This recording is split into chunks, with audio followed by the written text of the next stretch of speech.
J'aimerais rassurer quelqu'un. Il y a des moments dans ta vie où tu t'es posé la question, Seigneur, est-ce que tu es là? Tu as vécu tellement de situations difficiles. Tu es passé par des moments tellement troubles que tu es venu à questionner Dieu, Seigneur, où es-tu? Seigneur, comment toutes ces choses m'arrivent? Éternel, est-ce que tu es là? Jésus, est-ce que tu es là? J'aimerais répondre à quelqu'un à la lumière des versets que nous allons prendre ce matin. Jésus ne t'a jamais abandonné. Jésus ne t'a jamais délaissé. Jésus n'a aucun intérêt à te rejeter. Jamais. Jamais. Il a toujours été là. J'aimerais rassurer quelqu'un. Ce matin, tu vas faire le film de ta vie et tu vas regarder et tu vas te rendre compte qu'il a toujours été présent. Il était là. Il te regardait faire. Des fois, il t'a appelé, mais tu as refusé. Mais il était là. Des fois, il est venu à toi, tu l'as rejeté. Je te rassure, il était là quand même.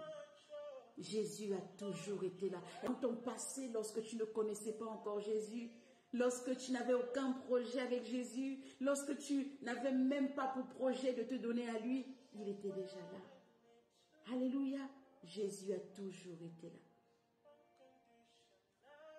Nous allons prendre le livre de Ésaïe 61, tant pour moi, verset 1. Ésaïe 61, le verset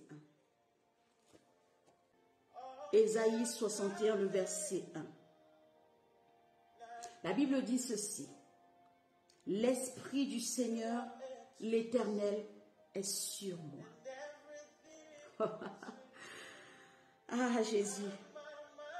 L'Esprit du Seigneur, l'Éternel, est sur moi. L'Éternel était sur toi. Son ombre était sur toi. Sa couverture était sur toi. Sa présence était sur toi. Lorsque tu ne le connaissais pas, lorsque tu n'avais pas conscience de qui il était, lorsque tu vivais dans la débauche, lorsque tu vivais dans les ténèbres, lorsque tu vivais en reniant qui il était, dans l'Ancien Testament, la Bible dit, l'Esprit du Seigneur l'Éternel était sur moi. Est-ce que quelqu'un peut dire, sur moi? Alléluia, sur moi. Dieu a toujours été là. Lorsqu'il ne pouvait pas t'envahir, lorsqu'il ne pouvait pas être à l'intérieur de toi, il a trouvé un moyen d'être quand même à tes côtés. Il était sur toi. Sa présence sur toi t'a fait du bien certainement. Sa présence sur toi t'a certainement épargné de beaucoup de choses. Sa présence sur toi t'a tellement éloigné des œuvres et des ténèbres. Sa présence était sur toi. Il tenait à te couvrir. Il tenait à te protéger. Il tenait à être là. L'Éternel était sur toi. Sa présence était sur toi. J'ai vécu des situations, quand je regarde dans le passé, je dis, mais comment j'ai pu m'en sortir? Je regarde ton passé. Regarde ce que tu as traversé, regarde comment tu as vécu et tu vas te rendre compte qu'en réalité, en vérité, au demeurant, tu n'étais pas seul. L'Esprit du Seigneur était sur toi. Il y a eu tellement de choses qui se sont passées dans ta vie. Beaucoup de personnes ont subi tellement de choses. Mais curieusement, toi, tu t'en es sorti. Curieusement, toi, tu es passé outre. Curieusement, toi, tu es passé à côté. Pourtant, tu ne le connaissais pas. Laisse-moi te dire que l'Esprit du Seigneur, l'Éternel, était sur toi. Depuis longtemps, il était sur toi. Rassure-toi, à la maternité, son esprit était sur toi. Lorsque tu étais dans les bras de maman, l'esprit était sur toi. Lorsque tu t'es couché dans ce berceau, l'esprit était sur toi. Jésus a toujours été là. Son esprit était présent. La Bible me dit même une chose. Lorsque la terre était informe et vide, l'esprit du Seigneur se mouvait au-dessus des eaux. L'esprit était là.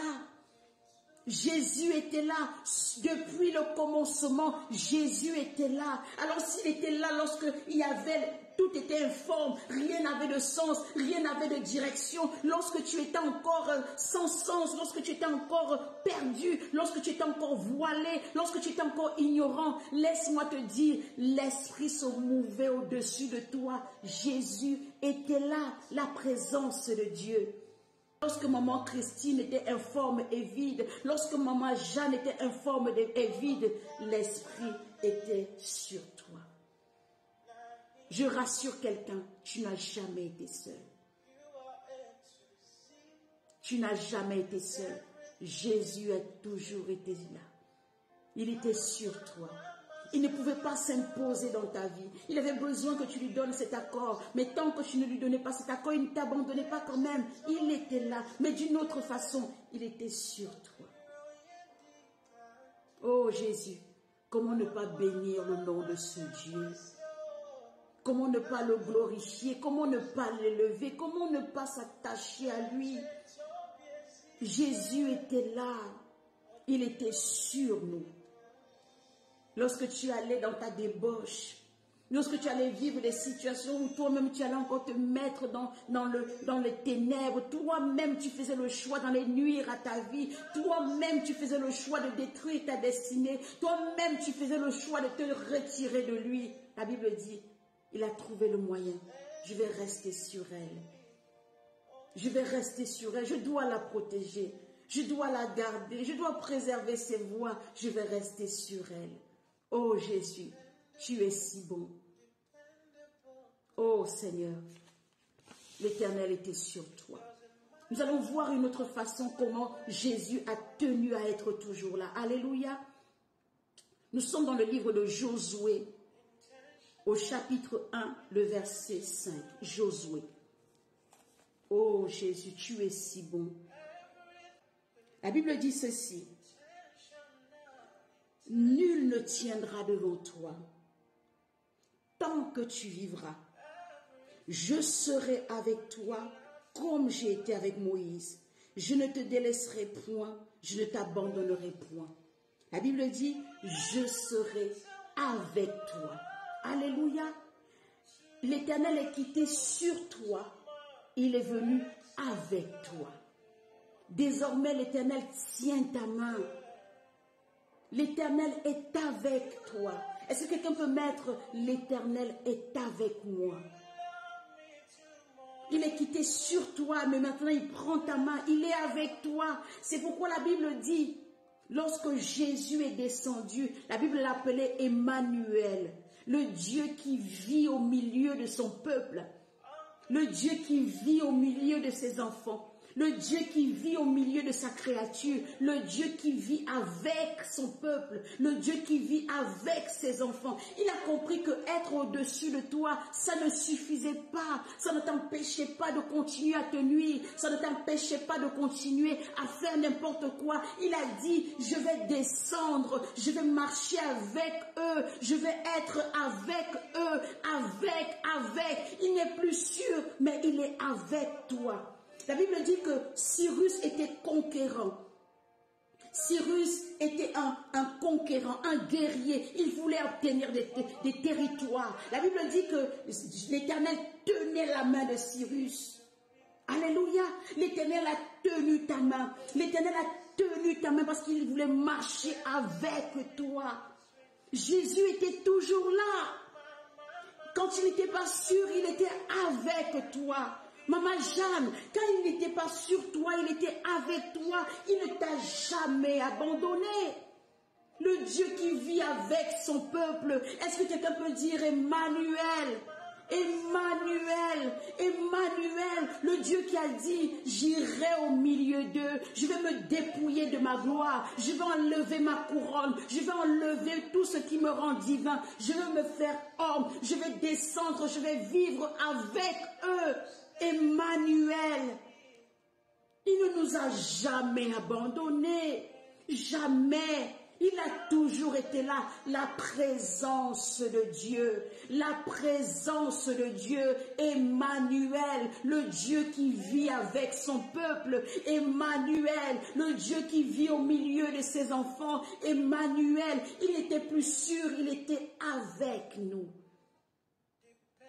Oh Jésus, Jésus. Jésus, il n'a jamais voulu nous perdre. Il a essayé par tous les moyens de nous garder avec lui.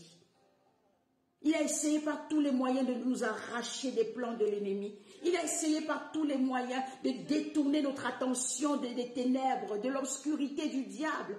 Désormais, il était avec nous, Emmanuel.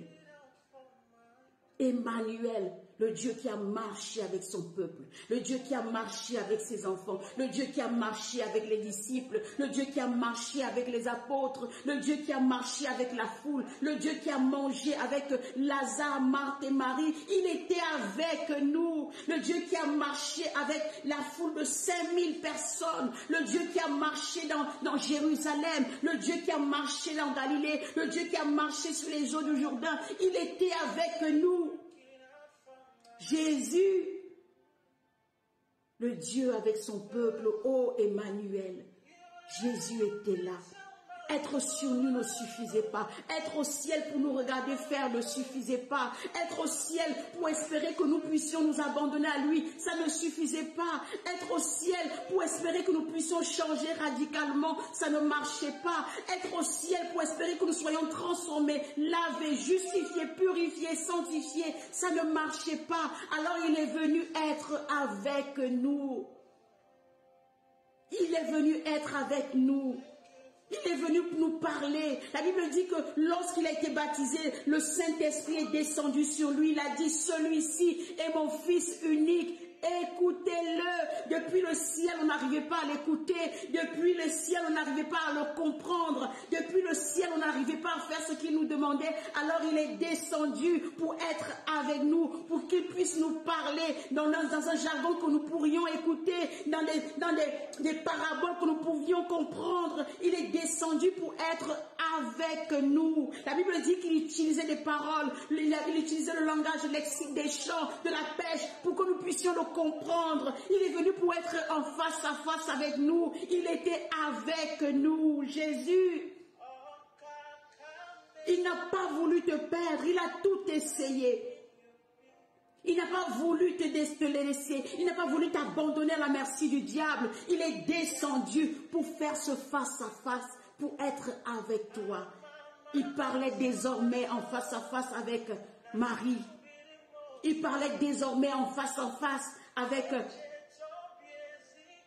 Pierre. Il parlait désormais en face à face avec les apôtres. Il était avec eux. Il demeurait au milieu d'eux. Il était avec ses enfants. Il était avec son peuple. Même lorsqu'on voulait exclure quelqu'un, on a voulu exclure la femme adultérienne. Il a dit que personne ne la fustige. C'est ma fille. Il était avec elle. Alléluia. La femme à la perte de sang, elle savait qu'elle avait besoin de le toucher. Elle savait qu'elle avait besoin de sa présence physique. Elle est allée pour le toucher, pour guérir. Elle a été guérie parce que l'Éternel était là. Il était présent physiquement. Il était là au milieu de son peuple. Elle a pu le toucher. Elle a été guérie. Le gars de la piscine de Bethesda, lorsque Jésus vient à lui, il dit, Seigneur, personne ne peut me jeter. L'Éternel dit, je suis là maintenant. Ma présence va te guérir. Ma présence va te jeter dans l'eau. Ma présence même au sec va te guérir. Je suis là, mon fils. Je suis là. Alléluia. L'homme a dit, ça fait 38 ans que je suis là. Ça fait 38 ans que j'ai besoin d'être guéri, papa. Ça fait 38 ans que personne ne peut me jeter. Mais Jésus lui dit, je suis là maintenant, tout va changer. Le fou de Gadara était là. Il criait tantôt sur la montagne, tantôt dans la plaine. Il était possédé de toutes sortes de démons. Une légion avait envahi sa vie. Mais lorsque Jésus arrive, mon fils, je suis là. Légion, libère mon fils. Jésus était au milieu de son peuple. Il ne t'a jamais abandonné. La présence de Dieu. La présence de Dieu, c'est l'amour manifesté de Dieu. Jésus était là. Jésus était là. Les disciples étaient là. Seigneur, Seigneur, on se noie, la tempête, le vent veut nous emporter, la barque est en train de tanguer, on va mourir. Mais l'Éternel était là. Et lorsque Jésus est là, tout change. Il s'est levé, il a dit à la tempête, silence, tais-toi. Et tout est rentré dans l'ordre. Jésus était avec eux. Oh Jésus, comme maman Louise nous dit, Seigneur, ta présence me suffit. Jésus était avec son peuple. Emmanuel. Emmanuel. Emmanuel. Alléluia. Emmanuel. Nous allons prendre 2 autres textes. Nous allons voir encore comment Jésus est merveilleux, comment Dieu est bon, comment Jésus nous aime. Est-ce que quelqu'un peut déclarer, Seigneur, tu m'aimes? Oh Seigneur, Jésus, tu m'aimes. Mais déclare-le, Seigneur, tu m'aimes. Seigneur, tu m'aimes. Est-ce que quelqu'un peut le déclarer? Seigneur, tu m'aimes. Nous allons prendre nos Bibles, nous sommes dans le livre de Actes 4, le verset 8. Il dit ceci. Alors Pierre, rempli du Saint-Esprit, leur dit, chef du peuple et ancien d'Israël, puisque nous sommes interrogés aujourd'hui sur un bienfait accordé à un homme malade, afin que nous disions comment il a été guéri. Pierre, rempli du Saint-Esprit. Pierre, rempli du Saint-Esprit. Pierre, rempli de la présence de Dieu. Pierre, rempli de la présence de Jésus. Pierre, rempli du Saint-Esprit. Nous allons prendre notre texte. Acte 13, le verset 9. Acte 13, le verset 9. Il dit ceci. Alors Saul, appelé aussi Paul, rempli du Saint-Esprit, fixa les regards sur lui. Alors Saul, appelé aussi Paul, rempli du Saint-Esprit, fixa les regards sur lui. Désormais, Dieu n'est plus sûr. Désormais, Dieu n'est plus avec. Désormais, Dieu est dans l'homme. Alléluia. Il est quitté sur toi. Il est quitté avec toi. Désormais, il est dans toi. Il est à l'intérieur de toi. Paul, rempli du Saint-Esprit. Paul, avec l'Esprit à l'intérieur de lui. Pierre, rempli du Saint-Esprit. Pierre, avec l'Esprit à l'intérieur de lui. Alléluia. Désormais, la présence de Dieu est à l'intérieur de toi. Désormais, la présence de Dieu est à l'intérieur de toi, est dans toi. Jésus est dans toi. Jésus est dans toi. J'aimerais que tu puisses le retenir. Jésus est dans toi. Il n'est plus sur toi. Il n'est plus avec toi. Il est dans toi. C'est pourquoi désormais, la Bible dit que tu es le temple du Saint-Esprit. Tu es le temple de la présence de Dieu. Tu es l'habitation de l'Éternel. Tu es l'habitation de Dieu. La présence de Dieu est à l'intérieur de toi. La présence de Dieu vit en toi. Tu es le temple. On n'a pas besoin des temples faits de main d'homme ou de pierre ou de je ne sais quoi. C'est toi le temple de Dieu. C'est toi qui habites la présence de Dieu. C'est toi qui es capable de manifester la présence de Dieu parce que Dieu est à l'intérieur de toi. Paul, rempli du Saint-Esprit. Pierre, rempli du Saint-Esprit. Maman Louise, remplie du Saint-Esprit. Maman Jeanne, remplie du Saint-Esprit. Maman Christine, remplie du Saint-Esprit. Dieu est à l'intérieur désormais. La présence de Dieu. La présence de Dieu. Dieu vit à l'intérieur de toi. Tu es le temple du Saint-Esprit. Tu es l'habitation du Dieu vivant. Tu es l'habitation du Dieu glorieux. Tu es l'habitation du Dieu redoutable. Le lion de la tribu de Juda est à l'intérieur de toi. Le Dieu de gloire est à l'intérieur de toi. Le Dieu de miracles est à l'intérieur de toi. Le Dieu qui guérit les malades est à l'intérieur de toi. Le Dieu qui fait marcher les paralytiques est à l'intérieur de toi. Le Dieu qui délivre des démons est à l'intérieur de toi. Tu es le temple du Saint-Esprit parce que tu es rempli de l'Esprit de Dieu. La présence de Dieu. La présence de Dieu. Est-ce que quelqu'un peut le déclarer ce matin? Je suis rempli de l'Esprit de Dieu. Matérialise-le quelque part dans ton esprit. Je suis rempli de l'Esprit de Dieu. L'Éternel est à l'intérieur de toi. Il est dans toi. Il n'est plus sur toi. Il n'est plus avec toi, mais il est dans toi. Il n'a pas voulu rester extérieur. Il a voulu communier parfaitement avec toi. Il a voulu embrasser ton être entier. Il a voulu que ton esprit et ton esprit ne soient qu'un. C'est pourquoi il est entré à l'intérieur de toi. C'est pourquoi désormais il réside dans toi. Toi et lui, vous ne faites que un. Je fais un avec Dieu. Je fais un avec l'Éternel. C'est pourquoi la Bible nous dit quelque chose. Lorsque nous sommes ignorants, nous sommes des dieux qui mourront comme des hommes. Parce que nous n'avons pas conscience que nous sommes des dieux. Parce que nous n'avons pas conscience que Dieu est à l'intérieur de nous. Parce que nous n'avons pas conscience que nous sommes des habitations du Saint-Esprit. Parce que nous n'avons pas conscience que l'Esprit supérieur est à l'intérieur de nous. Nous sommes des dieux. Nous sommes des dieux. Nous sommes des dieux. La présence de Dieu fait de nous des dieux. La Bible dit depuis le commencement, et c'est quelque chose que nous n'avons pas matérialisé jusqu'à l'Apocalypse. Vous êtes à son image et vous êtes à sa ressemblance.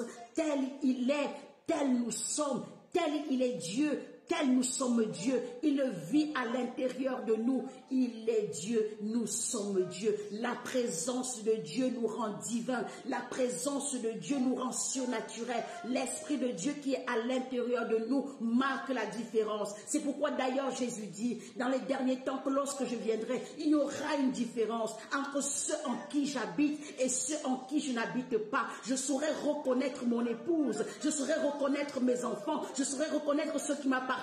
Je saurai reconnaître ceux qui appartiennent au royaume des cieux. C'est avec ceux-là que je partirai. C'est avec cette épouse-là que j'irai. Parce qu'en elle, il y aura mon esprit. Parce qu'en elle, il y aura de moi. Parce qu'en elle, il y aura de ma présence. Et je reconnaîtrai ma présence en eux. Et je les emporterai avec moi. L'enlèvement. Jésus. Jésus, Jésus, Jésus, Jésus, Jésus, il a toujours été là et il est là, il est à l'intérieur de toi. C'est pourquoi des fois il peut te murmurer des choses dans l'esprit, c'est pourquoi des fois il peut te murmurer des choses dans les oreilles, c'est pourquoi des fois il peut même te faire voir.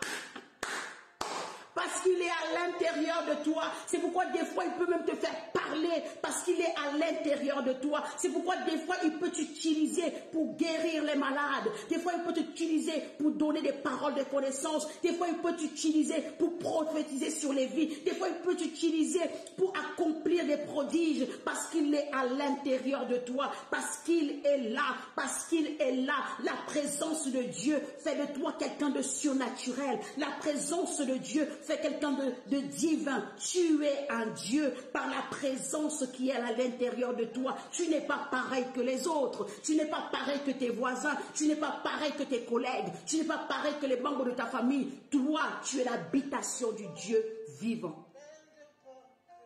Tu es l'habitation du Dieu vivant. Tu es l'habitation du Dieu vivant. La présence de Dieu est en toi. Alléluia. La présence de Dieu est en toi. La présence de Dieu est en toi. Jésus n'est plus sur toi. Jésus n'est plus avec toi, mais il est à l'intérieur de toi pour que tu retrouves ta nature originelle. Il a dit, je fais ces personnes, je fais ces hommes à mon image et à ma ressemblance. Et en cette qualité, ils domineront, ils assujettiront et ils se multiplieront. Oui, Jésus, depuis la création, avait ce dessein pour toi. Il faut que tu domines, il faut que tu te multiplies et il faut que tu assujettisses. Et pour accomplir ce projet parfait, parce que l'ennemi t'avait détaché de lui, désormais il a cherché à se rapprocher de toi. Il était sur toi, après il est passé avec toi et désormais il est en toi pour que tu retrouves ta nature divine. Tu es un Dieu. Alléluia. Tu es un Dieu. Est-ce que quelqu'un peut le matérialiser? Tu es un Dieu. Tu es un Dieu. Et tu as besoin d'être conscient de cela.